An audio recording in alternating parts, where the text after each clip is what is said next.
Hi friends, నమస్తే. నేను మీ Vijayalakshmi. Welcome back to Taste the Best. ఇవాళ మన స్పెషల్ రెసిపీ వచ్చేసి నోరూరించే పానీపూరి అండి. చిన్న పెద్ద తేడా లేకుండా సాయంత్రం అవగానే బయటకు వెళ్ళి పానీపూరిని ఇష్టంగా తింటుంటాం కదా. ఎమ్మీగా సూపర్బ్గా ఉంటుంది. ఈ పానీపూరికి ఒక స్పెషాలిటీ ఉందండి. ఈ రెసిపీ నేను కాకుండా మా పాప చేస్తుంది. మా పాపది ఇంటర్ అయిపోయి ఎంసెట్ రాసిందండి. నేను చేస్తానంటే చేయమన్నాను. ఎప్పుడు నేను వంట చేస్తే మా పాప షూట్ చేసేదండి. ఈసారి స్పెషల్గా మా పాప వంట చేస్తుంటే నేను షూట్ చేశాను. నాకైతే చాలా ఎక్సైట్మెంట్గా ఉంది. ఇప్పుడు ఈ పానీపూరిని ఇంట్లోనే పర్ఫెక్ట్గా ఎలా తయారు చేసుకోవాలో చూద్దాం. తయారు చేసుకోవడం కోసం 1 కప్పు సూజీ రవ్వ తీసుకుందామండి. దాంట్లోకి 2 స్పూన్ల మైదా పిండి, సగం స్పూను సాల్ట్, 1/2 స్పూను వంట సోడా వేసుకొని మొత్తం మిక్స్ అయ్యేలా కలుపుకుందాం. దీంట్లో వేడి నీళ్ళు వేసుకొని ముద్దలా చపాతీ ముద్దలా కలుపుకుందామండి. వీలైతే మీకు వేడి నీళ్ళు వేసుకోండి, లేదంటే చల్లనీళ్ళతోనైనా కలుపుకోవచ్చు. నీళ్ళు వేడిగా ఉన్నాయి కదండి, స్పూన్తో కలుపుకుందాం. ముందుగా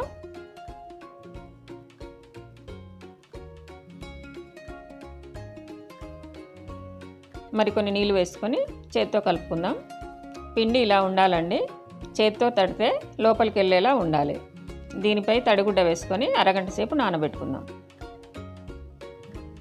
అరగంట అయిపోయింది కదండి, పిండి నానిపోయింది కదా, కాస్త గట్టిగా ఉంది. మరికొన్ని నీళ్ళు వేసి కలుపుకుందాం. ఇప్పుడైతే వేడి నీళ్ళే వేసుకోవాలండి. చల్ల నీళ్ళ కంటే వేడి నీళ్ళు వేసుకుంటేనే బాగుంటుంది. మెత్తగా అయిపోయింది కదండి. చపాతీ ముద్దంత పిండి తీసుకొని చపాతీలా ఒత్తుకుందాం.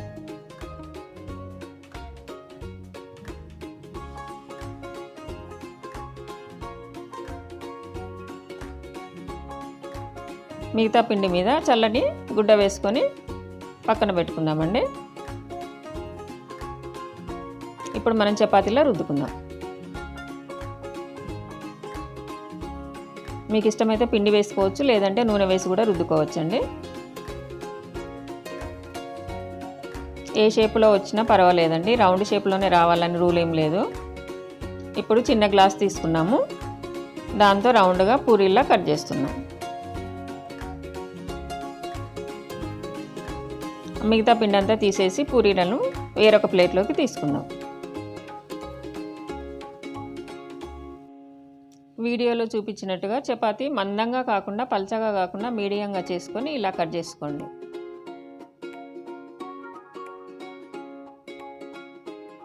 పానీపూరి చాలా ఎమ్మిగా ఉంటుంది కదండి. తినాలంటే చేసుకోవడం కూడా చాలా సులభం అండి. వెంటనే చేసుకోవచ్చు, కానీ కష్టం అనుకుంటాం, కానీ చాలా సులభం.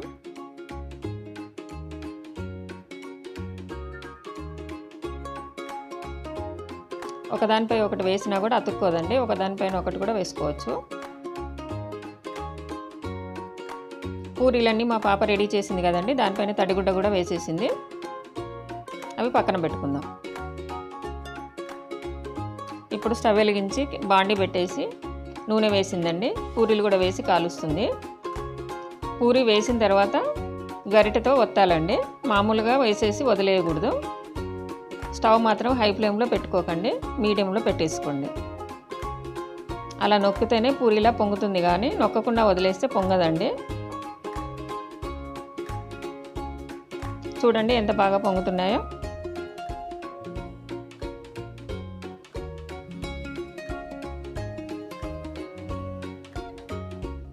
పాపం చిన్నపిల్ల కదండి, కష్టపడుతుంది. నేను చేస్తాను అనింది. చేయమని నేను ఎంకరేజ్ చేశాను.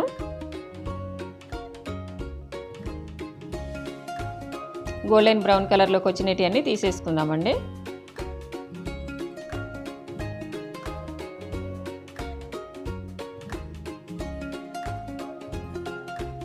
నూనె మాత్రం పూరీలు మునిగేంత వరకు వేసుకోవాలండి, తక్కువగా వేసుకోకూడదు. మరోసారి కూడా వేసి చూపిస్తుందండి, చూడండి.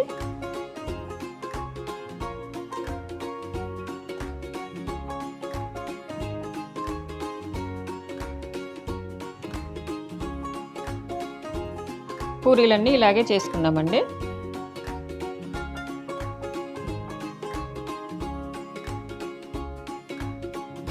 పూరీలు రెడీ అయిపోయాయి కదండి, పక్కన పెట్టుకుందాం.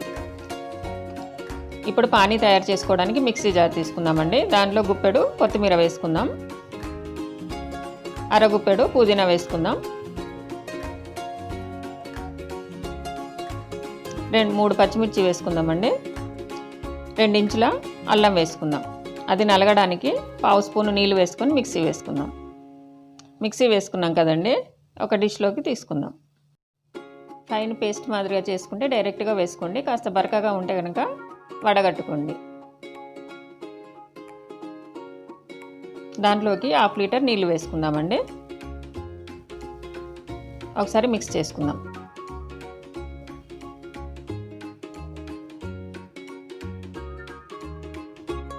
ఈ పానీలోకి 1 స్పూను సాల్ట్, 1/2 స్పూన్ కారం, 1 స్పూన్ చాట్ మసాలా,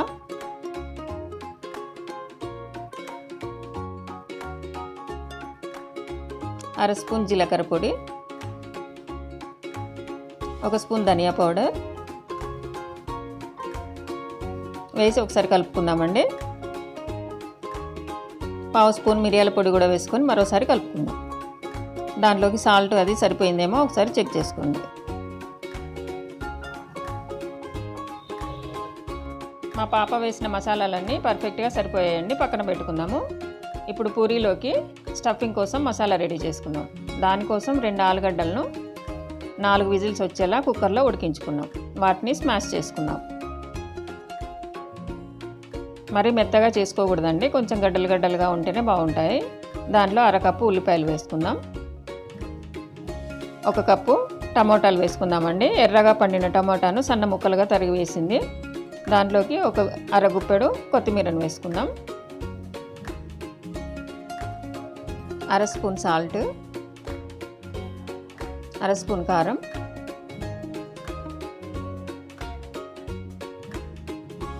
1/2 స్పూన్ జీరా పౌడర్, 1/2 స్పూన్ ధనియా powder, 1/2 spoon chaat masala,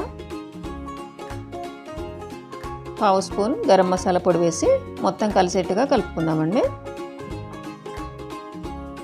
పూరీలోకి stuffing ready అయిందండి. పూరీ, పానీ, స్టఫింగ్ మొత్తం రెడీ అయిపోయింది కదండి. చూసారు కదండి పూరీ ఎలా వచ్చిందో, కరకరలాడుతుంది. పానీపూరి రెడీ చేసుకొని తినేయడమేనండి. మా పాప మా కోసం స్పెషల్గా పానీపూరి చేసింది కదండి, మీకు నచ్చింది కదా. మరి వెంటనే తయారు చేసి కామెంట్ సెక్షన్లో పెట్టండి. లైక్ చేయండి, షేర్ చేయండి, సబ్స్క్రైబ్ చేసి పక్కనున్న బెల్ ఐకాన్ని క్లిక్ చేస్తే మా కొత్త వీడియోస్ అన్నీ మీకు వచ్చేస్తాయి. మరో మంచి వీడియోతో మీ ముందుకు వస్తాను.